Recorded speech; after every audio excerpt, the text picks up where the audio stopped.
ఎవరు? Yellow colour. అమ్మాయి పేరు జయ. ఏ college? Koti women's college. Address ఇందులో పెట్టు. Flat number 101, Rosy apartments, Banjara hills. శీఘ్రమేమో కళ్యాణం తెలుస్తూ ఇదిగా వాళ్ళ అన్న సర్కిల్ నుంచి పెట్టు, జాగ్రత్త డీల్ చేయి.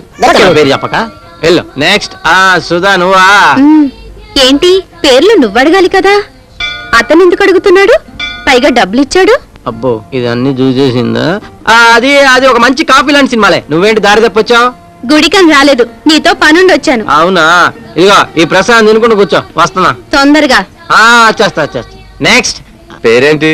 ఎవరిది? అమ్మాయిది. రే నీ పిట్ట పర్సనాలిటీకి అమ్మాయి అవసరమా? దానికి చెప్పాను అనుకో, చెట్టు కట్టే చంద్రకొలత కొడుతుంది. ఇంకో అమ్మాయిని చూసుకో. ఇక అది అసలే ఫైర్, అర్థమైందా? ఇక ఆరత్ తీసుకో. మోహం.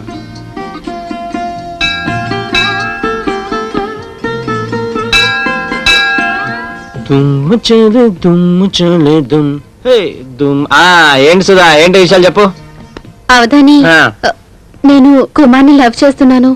దీనికి ఎవడికి చెప్పాలో కూడా తెలియదు. ఈ విషయం ఆడితో చెప్పు. వాడితో చెప్పాలంటే భయంగా ఉంది. రిజెక్ట్ చేస్తాడనా? ఈ విషయంలో నువ్వే హెల్ప్ చేయాలి. అయితే ఓ పని చేయి, ఒక 1000 కొట్టు, మంచి నెంబర్ చూసి చెక్ చేస్తా. Avadhani, I'm serious. Okay serious. చూడు సుధా, ఆడది తను ప్రేమించిన వాడితో కంటే తనను ప్రేమించిన వాడితో జీవితాంతం సుఖంగా ఉంటుంది. అలా అయితే నేను 100 మందితో సుఖంగా ఉండాలి. అయ్య బాబోయ్, దీనికి ఇంత ఫాలోయింగ్ ఉందా? ఇప్పుడు ఏమంటావు? నిన్న పాట పాడినందుకు ఆ ప్రియను మెచ్చుకున్నాడు. దానికి ఏమైనా పడిపోతాడేమోనని కూడా భయంగా ఉంది అవధాని. ఓహో, ప్రాబ్లమ్స్ అన్ని ప్యాకేజ్ సిస్టమ్ లో వచ్చాయన్నమాట. చూడు సుధా, ఆ అమ్మాయి పాట బాగా పాడిందని మెచ్చుకున్నాడు తప్ప ఆ అమ్మాయి మీద వాడికి ఎటువంటి అభిప్రాయం లేదు. కానీ ఇక్కడ నువ్వు భయపడాల్సిన విషయం ఇంకోటి ఉంది. ఆడి బామ్మ తాతయ్య ఆడికి సీరియస్ గా పెళ్లి సంబంధాలు చూస్తున్నారు. అదేంటి అంత షాక్ ఇచ్చావు? మొత్తం విను. అందుకే నువ్వు అర్జెంట్ గా అమ్మాయిలా తయారై ఆయన ప్రేమించిన విషయం చెప్పేసాయి, లేకపోతే కొంపలు అంటుకుంటాయి. అన్నీ ఏదో అమ్మాయి ఫోటోలు కూడా తెప్పించారు, భీమవరం ఏదో చెప్పారు.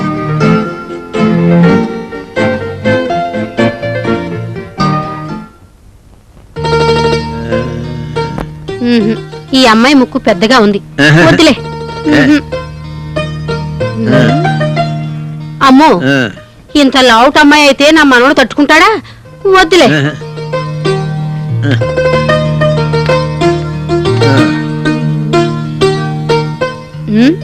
ఏమిటి పక్కన పెడుతున్నారు? సంబంధం మీకు కాదు, కుమార్కి. ఇలా ఇవ్వండి. ఇంకా నాకెవడు పిల్లనిస్తాడే? నేను చూస్తున్నది వాడి కోసమే. అంటే మళ్ళీ పెళ్లి చేసుకుందామని? మీ వెధవేషాలు నాకు తెలుసులే.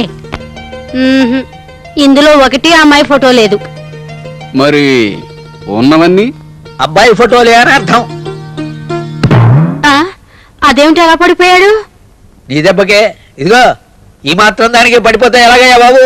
ఇదిగో నిన్నే, నన్ను చూడు. ఈవెండి పాలఘాట్ నుంచి తెచ్చుకున్నాను. బామ్మగారు, మ్యారేజ్ బ్యూరోలు అన్నీ తిరిగి ఆంధ్రప్రదేశ్ లో ఉన్న అమ్మాయిల ఫోటోలన్నీ తెచ్చాను. ఇవి కూడా నచ్చలేదని అంటే నేను మ్యారేజ్ బ్యూరో తీసేసి మామిడి తాండ్రు అమ్ముకోవాలి. ఇంకెందుకు ఆలస్యం? Correct season, మొదలెట్టు. ఆంధ్రప్రదేశ్ కాకపోతే మహారాష్ట్ర వెళ్ళు, మహారాష్ట్ర కాకపోతే మరో రాష్ట్ర. మా మనవడంటే ఏమనుకున్నావయ్యా? అవును, మహారాష్ట్ర అంటే గుర్తొచ్చింది. హిందీ సినిమాలో నటిస్తుందే ఆ అమ్మాయి పేరు, దాని పేరేమిటే? తెలీదమ్మా. అదేనయ్యా, పిల్లికొళ్ళుంటే ఆ అమ్మాయి. ఐశ్వర్య రాయ. అదే అదే ఆ రాయే. ఆ అమ్మాయి తెలుగు మాట్లాడుతుందా? దాన్నే ఉందమ్మా, తెలుగు రాకపోతే నేను నేర్పిస్తాగా. అవునే, నిజమే. ఏమయ్యా, ఆ అమ్మాయిని ఖాయించే. ఆ అమ్మాయిని మీ కుమారు నచ్చడేమో బామ్మ. వాడి ముఖానికి ఆ అమ్మాయే ఎక్కువ, వాడికి నేను నచ్చ చెప్తాలే. ఇదిగో, కట్నం విషయంలో పెద్ద సమస్య ఏమీ లేదు. 1,00,000 అటైనా ఇటైనా ఆ అమ్మాయిని ఓకే చెయ్యి. ఏంటి, సరేనా? మాట్లాడరేమిటండి? అదేమిటి మళ్ళీ పడిపోయాడు? పడి పోయాడు. For more updates, like, comment, subscribe to our channel. Hey darlings, గంటని click చేయడం మర్చిపోకండి.